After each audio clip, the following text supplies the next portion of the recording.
আসসালামু আলাইকুম, hello everyone, আশা করি সবাই ভালো আছেন। আমার এই দেশি মুরগিটা খাঁচার মধ্যে ডিম পারবে, তার জন্য সকাল থেকে অনেক শব্দ করছিল। তো আমি ভিডিও করার জন্য এটার সামনে মোবাইল নিয়ে এসেছি। পুরো ভিডিওটা দেখলে বুঝতে পারবেন মুরগিটা কীভাবে ডিম পারে। আমার এই দেশি মুরগিটা একদিন পর পর ডিম পারে, কালকে ডিম পারে নাই, তো আজকে ডিম পারবে। তার জন্য সকাল থেকে অনেক শব্দ করছিল। এটা প্রায় 11:30টার দিকে শব্দ করা শুরু করেছে, আর ডিম পেড়েছে মনে হয় 1টার দিকে হবে। আমার এই মুরগিটার বয়স প্রায় 1 বছরের কাছাকাছি হবে, কারণ গত 2023 সালের কোরবানি ঈদে আমি 2টা বাচ্চা কিনেছিলাম 60 টাকা দিয়ে। একটা বাচ্চা মারা গেছে আর অন্যটা বড় হয়েছে এই পর্যন্ত।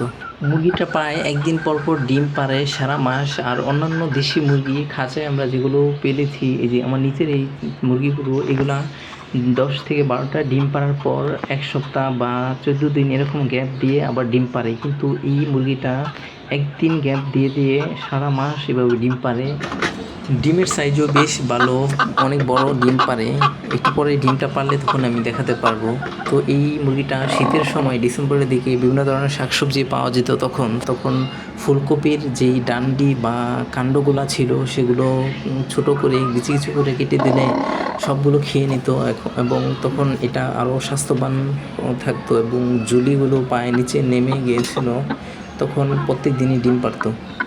মুরগির বিষ্ঠা মলমূত্রগুলো দেখা যাচ্ছে, এগুলো আমি প্রত্যেক দিনে পরিষ্কার করি। গোসলের আগে একটু পরে পরিষ্কার করে নিব। যখন মুরগিটা ডিম পারবে তারপর থেকেই আমি এটা পরিষ্কার করা শুরু করব, কারণ পরিষ্কার না করলে মলমূত্রগুলোর গন্ধ ছড়িয়ে যায় এবং ঘরের মধ্যেও থাকা যায় না।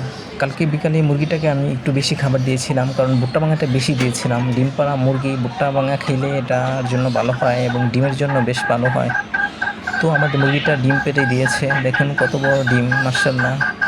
এরকম প্রায় একদিন পর পরই ডিম পারে।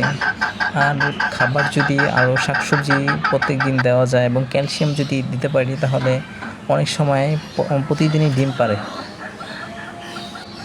এখন মুরগির ডিমটা আমি হাতে নিয়েছি, দেখুন পুরো হাতটাই মুরগির ডিমটায় ভরে গেছে, আর ক্যামেরাতে ছোটোই দেখা যাচ্ছে।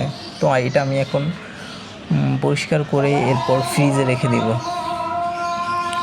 এভাবে ছোট থেকে বড় করার পর মুরগি যখন ডিম পাড়ে তখন সত্যি অনেক আনন্দ লাগে। তো যাদের শখ আছে মুরগি পালার, তারা এভাবে খাঁচার মধ্যে 2-3টা মুরগি পালতে পারেন। এতে ডিমের চাহিদা পূরণ হবে এবং আনন্দও লাগবে।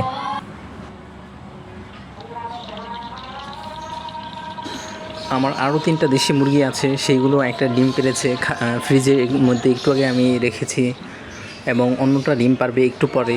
তখন আবার ভিডিও করার সময় সবাই দেখতে পারবেন। তো যাই হোক, ভিডিওটা ভালো লাগলে একটা সাবস্ক্রাইব এবং লাইক দেওয়ার অনুরোধ রইল। আল্লাহ হাফেজ।